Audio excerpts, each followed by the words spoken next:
The Security Council just voted on a draft by China and Russia to give diplomacy another chance. Under US pressure, unfortunately, the Council refused.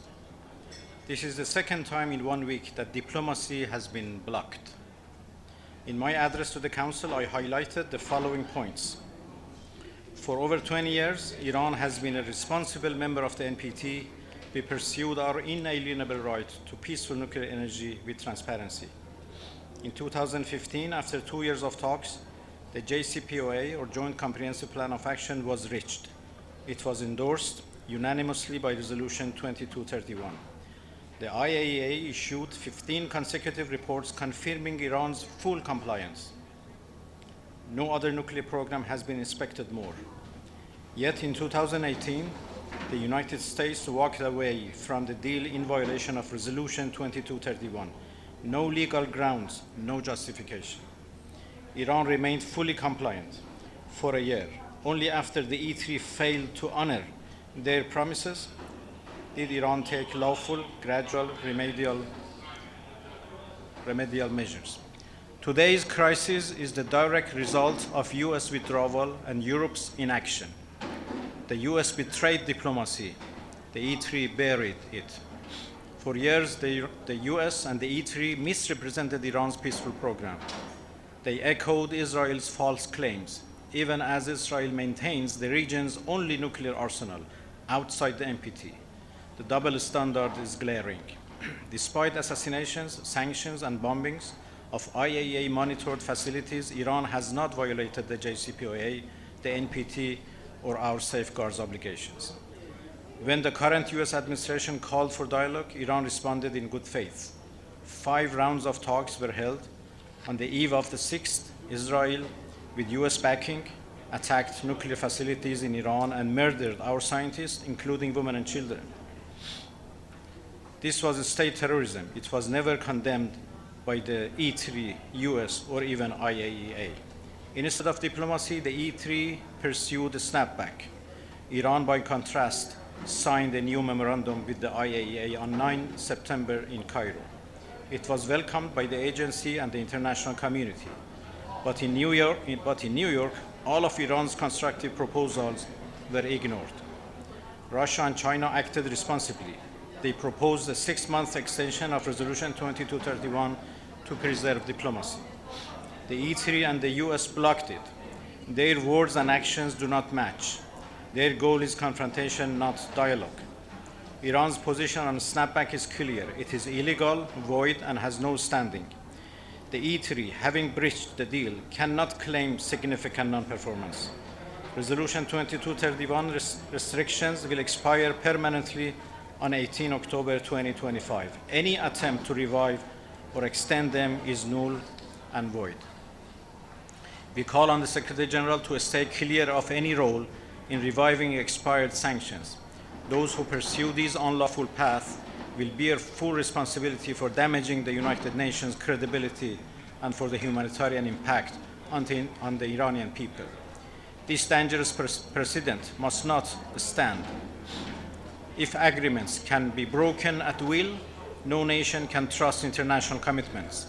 If unlawful measures are enforced by power instead of law, the Security Council itself will lose authority. Let me end with this. Military attacks have failed. Snapback will fail too. The only solution is dialogue and diplomacy. The JCPOA proves this. Iran will never bow to pressure. We respond only to respect. The choice is clear: escalation or diplomacy. The responsibility lies with those who broke their commitments and undermined international law. And thank you. Foreign Minister, can I ask you, James Bays from Al Jazeera, snapback seems inevitable in a matter of hours. What will that mean for the people of Iran? And after snapback in the short term, is there any opening now for diplomacy? Well, as I said in my statement, this mechanism is the activation of this mechanism is illegal and should considered void and null.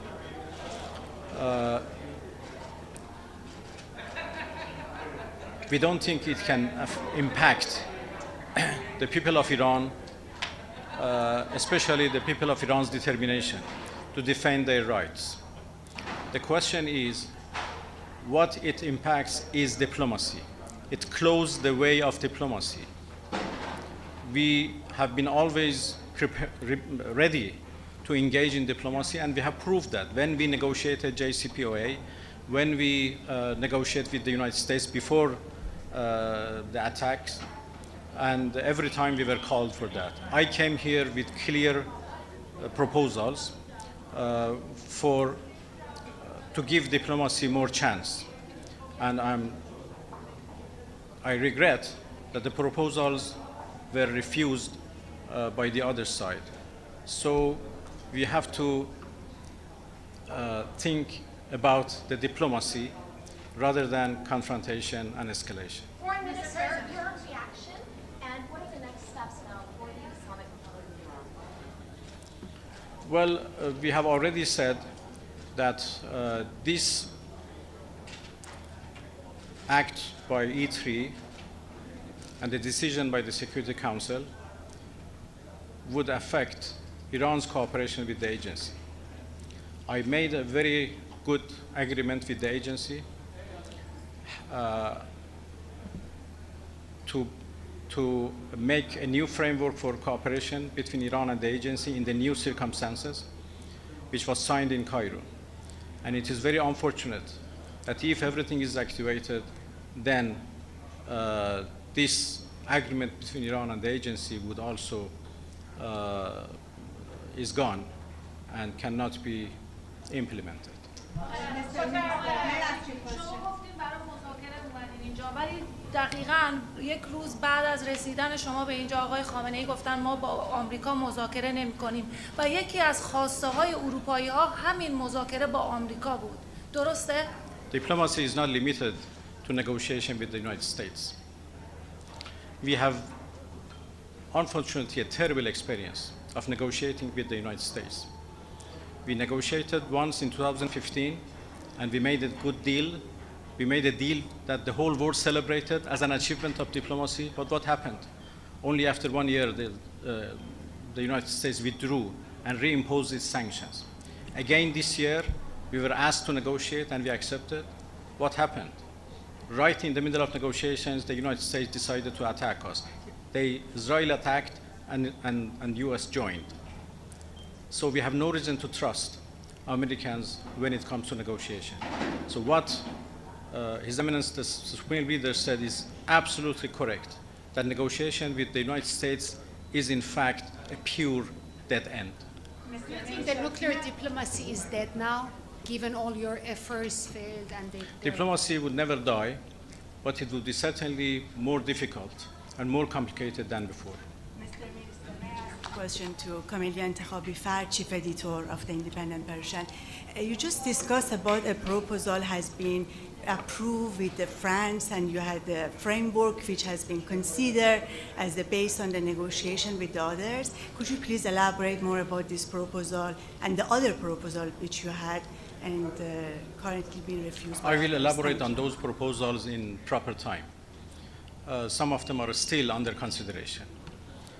We have shown our good faith by presenting good, doable proposals which could have resolved this problem without any need for tension or confrontation. I'm so sorry that my proposals have not been met in a positive way, and I hope that in the remaining hours, would be some chance for them. I will give details of those proposals, as I said, in proper time. And thank you so much. Thank you. Thank you very much.